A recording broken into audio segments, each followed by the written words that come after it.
This, what I'm about to share with you, is going to be very offensive. If you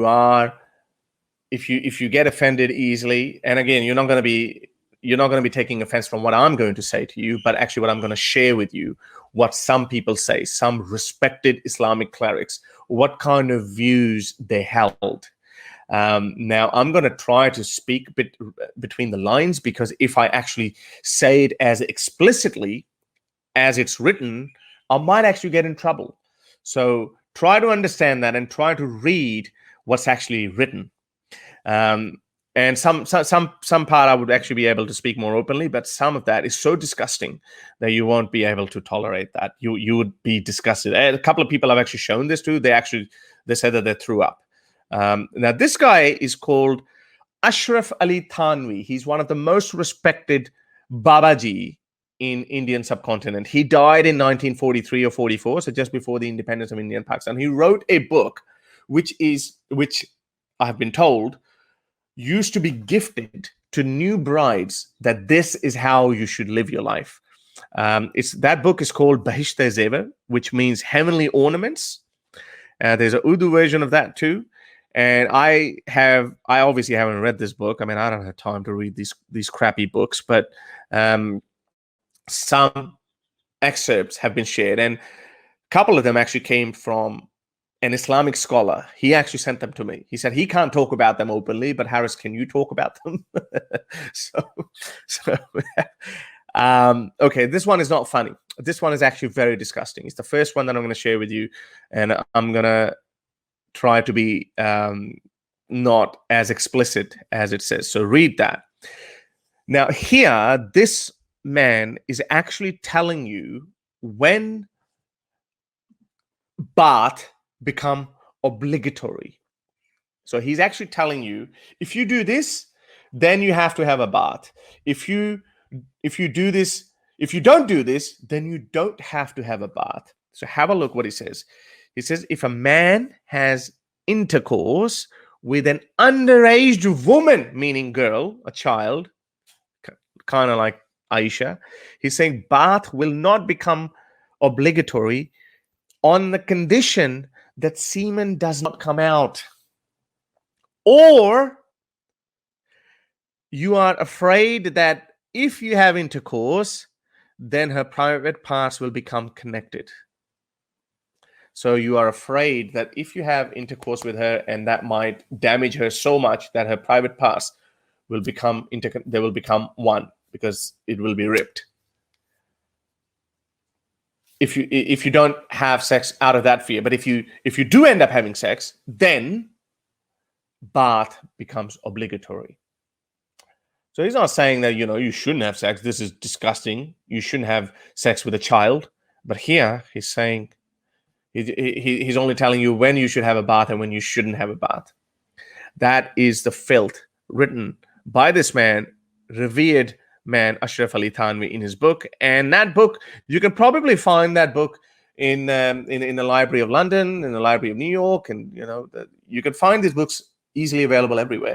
That kind of literature is being read by Abdul living next door to you.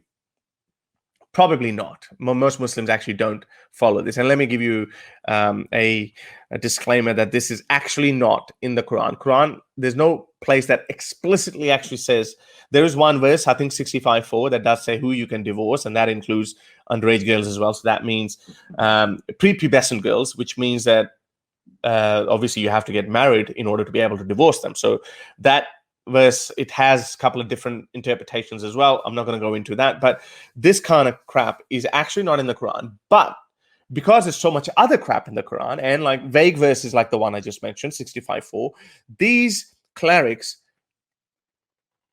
find that logic and they reason from that. They draw a rationale, they use their rationale, and then they come up with these problems. They actually have a look at the next one. It's called masla, which means a problem. And these problems have been solved in the light of vague verses of the Quran and the Hadith. So have a look at this one. This one is actually funny. so he's saying, if a man inserts something in his penis and it does not reach the root, then the fast will not be breached. I don't know what the hell is going on. So here's your penis.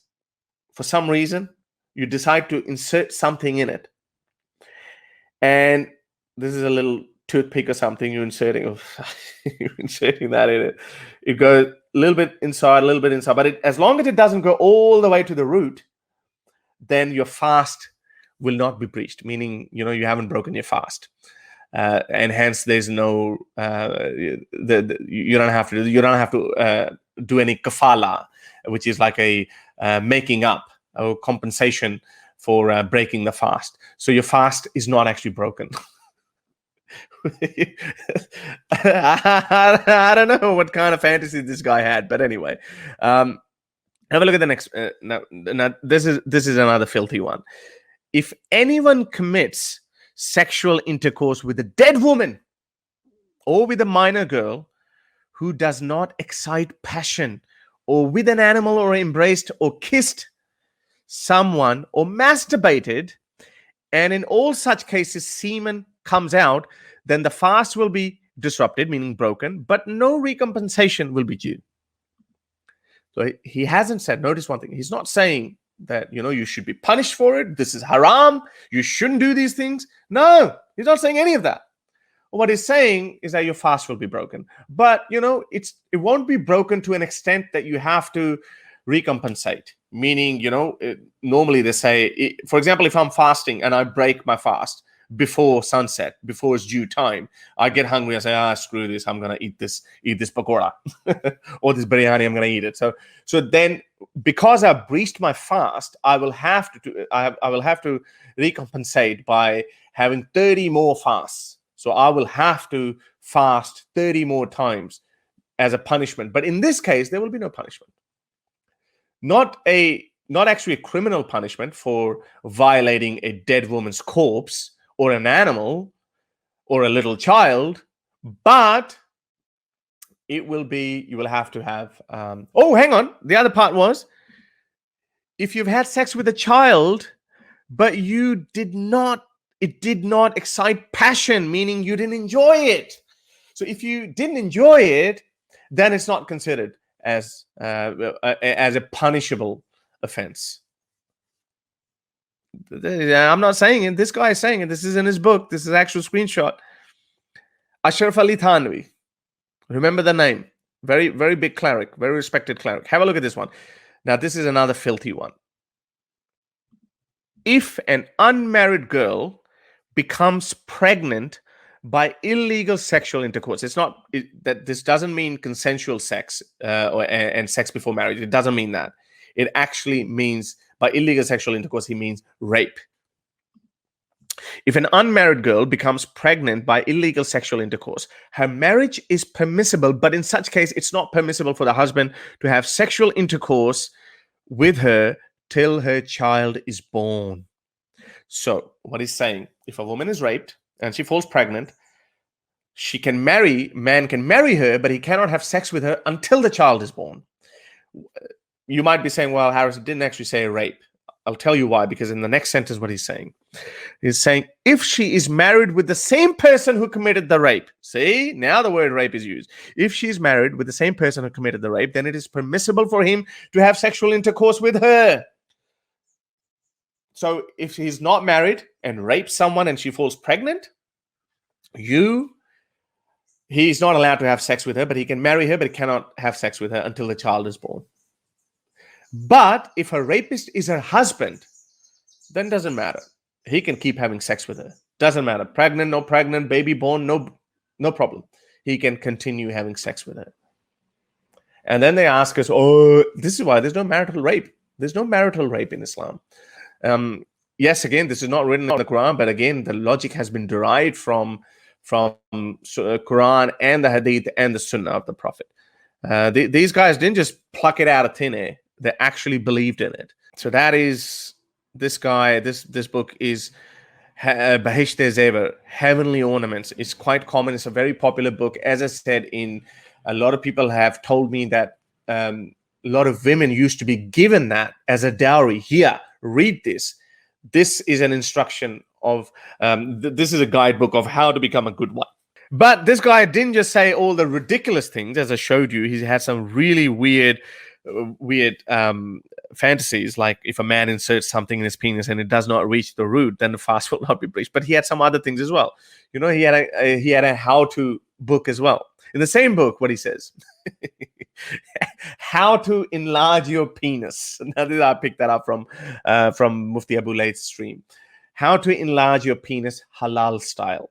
If you have a little willy, you know, all you naughty boys, you're listening, it's good news for you. Halal style.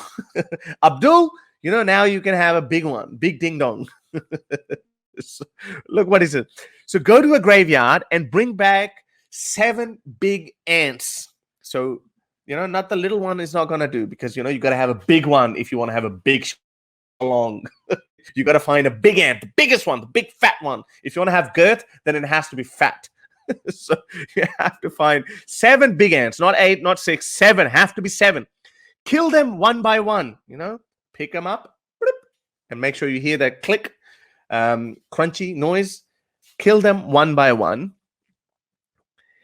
and put them in jasmine oil in a bottle. Then bury the bottle in goat's dropping for day and night. So not only just that, you got to find 7 big ants, fat ones, from a graveyard. You also have to go to a sheep pen or a goat pen, and find those little round goat poop. Find them, make a wall of them. Now put those ants in a jar with that's got jasmine oil, and then put that around, or actually surround that by goat droppings for a day and night. Next day, take it out and mix these ants properly in the oil. Rub your penis with thick cloth until it is reddish. What if you get too excited? It's red. You're rubbing it so abruptly, actually no, gently, then it's red. Your penis has become red. What if, you know, like you get so excited and spray it everywhere, make a mess of the place? Anyway, he didn't talk about that, so you got to be very gentle. Rub your private part with thick cloth until it's reddish. Then massage this oil on it and leave it for 20 minutes. I don't know how many times you got to rip this process, but I don't know if I did that, I'll. So that's the comedy aspect of Ashraf Ali Thanvi. Look at this guy. So maybe that's how he, you know, he got his penis extra large size. Jeez, oh my goodness, what is this crap? Oh yeah, have a look at this one. If a person wraps his penis with a cloth, now again, I don't know what kind of fantasies these people have. So maybe it's in the modern day, I think it might be equivalent of a condom. So if a person wraps his penis with a cloth or a condom and has intercourse, then bathing will not become obligatory on condition that the cloth is so thick that he does not feel the heat of the body, nor does he get any enjoyment from the intercourse. So, you know, it's like a money back guarantee kind of thing. You know, like, here, have sex with it. I didn't enjoy it. You know, it wasn't fun. Okay, that's fine. Then you don't have to have a bath. So, look at these money back guarantees these people give. To help me produce more videos like these, support me on Patreon or PayPal.